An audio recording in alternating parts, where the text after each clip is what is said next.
आज हम इस वीडियो में जिसके बारे में चर्चा करने जा रहे हैं, जिसकी हम इस वीडियो में बात करेंगे, उन्होंने देश में ही नहीं बल्कि विदेशों में भी अपना नाम रोशन किया। जी हाँ दोस्तों, हम बात कर रहे हैं सुशील कुमार की।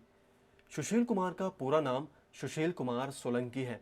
उनका जन्म 26 मई 1983 को दिल्ली के नजफगढ़ इलाके के एक गांव बपरोला में हुआ। सुशील के पिता का नाम दीवान सिंह है, जो कि MTNL दिल्ली में एक ड्राइवर है, और माता का नाम कमला देवी है, जो कि एक गृहिणी है। उन्होंने बपरोला स्कूल से अपनी कक्षा 12वीं तक की पढ़ाई की, फिर दिल्ली विश्वविद्यालय से अपनी ग्रेजुएट की डिग्री हासिल की। सुशील 3 भाइयों में बड़े भाई हैं। वह बचपन से कुश्ती के दीवाने थे और उनके कजन संदीप रेसलर रह चुके हैं, तो उन्हें देखकर ही उन्हें अपने रेसलिंग करियर के प्रति जागरूक हुए और इस ओर उनका रुझान बढ़ा।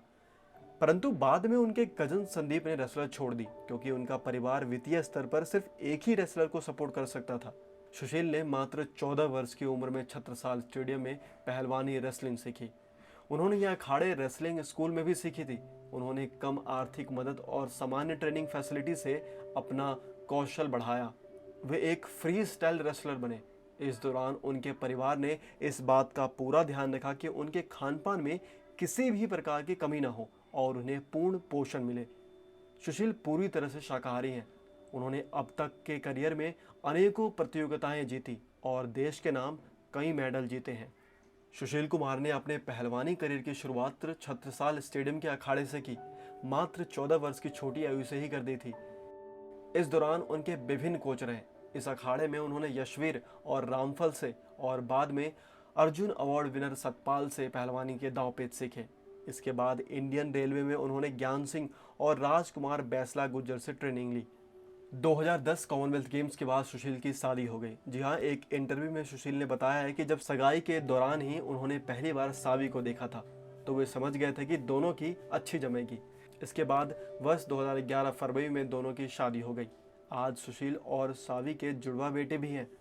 सुशील ने 2006 में दोहा एशियाई खेलों में अपने जीवन का पहला कांस्य पदक जीतकर सबके जहन में एक अपनी छाप छोड़ दी, जिससे प्रभावित होकर उन्हें अर्जुन पुरस्कार से सम्मानित किया गया। पर अब वो रुकने वाले कहाँ थे। अगले ही साल मई 2007 में सीनियर एशियाई चैंपियनशिप में रजत पदक से जीता और फिर कनाडा में आयोजित राष्ट्रमंडल कुश्ती प्रतियोगिता में स्वर्ण पदक हासिल किया। हालांकि अजरबैजान में हुई विश्व कुश्ती चैंपियनशिप में वो हालांकि 8वें स्थान पर पिछड़ गए थे, लेकिन उनके कौशल को देखकर उन्हें यहीं से बीजिंग ओलंपिक खेलों के लिए क्वालिफाई कर लिया गया था।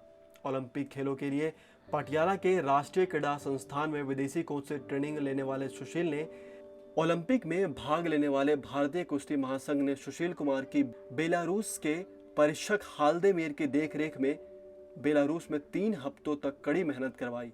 2014 में सुशील कुमार ने 74 किलोग्राम फ्रीस्टाइल में पाकिस्तान के पहलवान कमर अब्बास को हराकर भारत के लिए स्वर्ण पदक हासिल किया।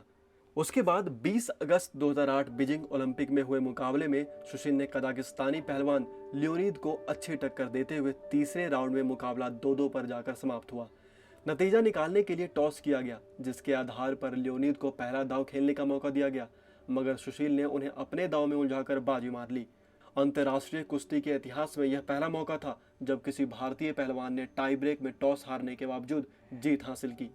हालांकि उन्हें कांस्य पदक से ही संतोष करना पड़ा, पर वो यहाँ रुके नहीं और फिर आगे बढ़ते हुए उन्होंने कई पदक अपने नाम किए। 2008 कांस्य पदक बीजिंग ओलंपिक्स, 2009 स्वर्ण पदक जर्मनी, 2010 स्वर्ण पदक विश्व कुश्ती चैंपियनशिप, 2010 स्वर्ण पदक कॉमनवेल्थ गेम्स, 2012 रजत पदक लंदन ओलंपिक्स, 2014 स्वर्ण पदक ओलंपिक गेम्स, 2014 स्वर्ण पदक कॉमनवेल्थ गेम्स। तो दोस्तों, ये ऐसे एक धुरंधर की कहानी है जिन्होंने अपने नाम कई मेडल किए। उम्मीद करता हूँ आपको ये वीडियो अच्छा लगा होगा। अगर ये वीडियो आपको पसंद आया है तो इसे प्लीज़ लाइक करें, शेयर करें, और अगर अभी तक आपने हमारा चैनल सब्सक्राइब नहीं किया है तो प्लीज़ अभी सब्सक्राइब कर लीजिए। आगे और भी ऐसे धुरंधर की कहानी लेकर आता रहूँगा।